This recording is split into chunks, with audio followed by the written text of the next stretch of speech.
Hi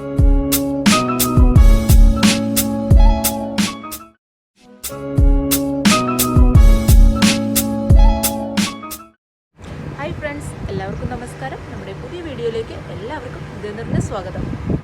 ഓണസദ്യയിൽ കുട്ടികൾ ഏറെ ഇഷ്ടപ്പെടുന്ന പൈനാപ്പിൾ പച്ചടിയുടെ റെസിപ്പി ആയിട്ടാണ് നമ്മൾ ഇന്ന് വന്നിരിക്കുന്നത്.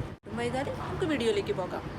പൈനാപ്പിൾ പച്ചടി ഉണ്ടാക്കുവാൻ വേണ്ടി നമ്മൾ എടുത്തിരിക്കുന്നത് മീഡിയം സൈസുള്ള നന്നായി പഴുത്ത പൈനാപ്പിൾ ആണ്. അതിൻ്റെ നടുവിലത്തെ ഇതുപോലുള്ള പോർഷൻ കട്ട് ചെയ്ത് മാറ്റണം. അതുപോലെ തന്നെ അതിൻ്റെ കറുത്തിട്ടുള്ള കണ്ണ് പോലുള്ള പോർഷനും കട്ട് ചെയ്ത് മാറ്റിയതിനു ശേഷം ചെറിയ കഷ്ണങ്ങളാക്കി മുറിച്ചെടുക്കണം. നമുക്കിതിനെ വേവിച്ചെടുക്കാനായി ഒരു കുക്കറിലേക്ക് മാറ്റാം. ഇതിലേക്ക് 1/4 ടീസ്പൂൺ മുളക് പൊടി, 1/2 ടീസ്പൂൺ മഞ്ഞൾപ്പൊടി, ആവശ്യത്തിന് ഉപ്പ്, 2-3 കറിവേപ്പില എന്നിവ ചേർത്ത് കൊടുക്കാം. 1/4 ഗ്ലാസ് വെള്ളം എന്നിവ ചേർത്ത് അടച്ചു വെച്ച് വേവിക്കാം. 4 വിസിലെങ്കിലും വേണ്ടി വരും ഇത് വെന്ത് കിട്ടാനായിട്ട്. നമ്മുടെ പൈനാപ്പിൾ ഇവിടെ വെന്ത് വന്നിട്ടുണ്ട്. ഇനി അതിലേക്ക് ആവശ്യമായിട്ടുള്ള തേങ്ങാക്കൂട്ട് തയ്യാറാക്കിയെടുക്കാം. മിക്സിയുടെ ജാറിലേക്ക് 1/4 ടീസ്പൂൺ ജീരകം, 3 പച്ചമുളക്, 1/2 കപ്പ് തേങ്ങ, ഇത് അരച്ചെടുക്കാൻ ആവശ്യമായിട്ടുള്ള തൈര് എന്നിവ ചേർത്ത് കൊടുക്കാം.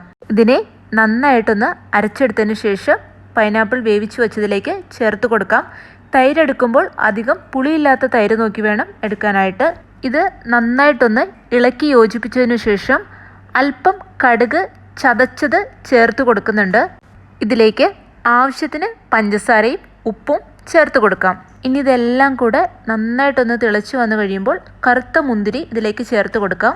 മുന്തിരി ചേർത്ത് കൊടുത്തതിന് ശേഷം അധിക നേരം വേവിക്കരുത്. അങ്ങനെയാകുമ്പോൾ മുന്തിരിയുടെ തോല് പൊട്ടിപ്പോകാനൊക്കെ ചാൻസ് ഉണ്ട്.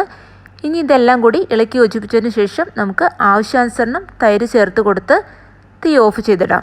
ഇനി ഇതിലേക്ക് കടുക് പൊട്ടിച്ച് വയ്ക്കണം. അതിനായി ഒരു ചൂടായിരിക്കുന്ന പാനിലേക്ക് ആവശ്യാനുസരണം വെളിച്ചെണ്ണ ഒഴിക്കുക.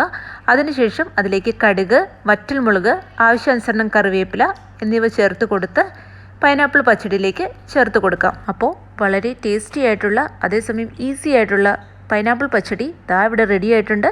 അപ്പോൾ ഈ ഓണത്തിന് എല്ലാവരും ഇതൊന്ന് ട്രൈ ചെയ്ത് നോക്കണം. നിങ്ങളുടെ അഭിപ്രായങ്ങൾ അറിയിക്കണം.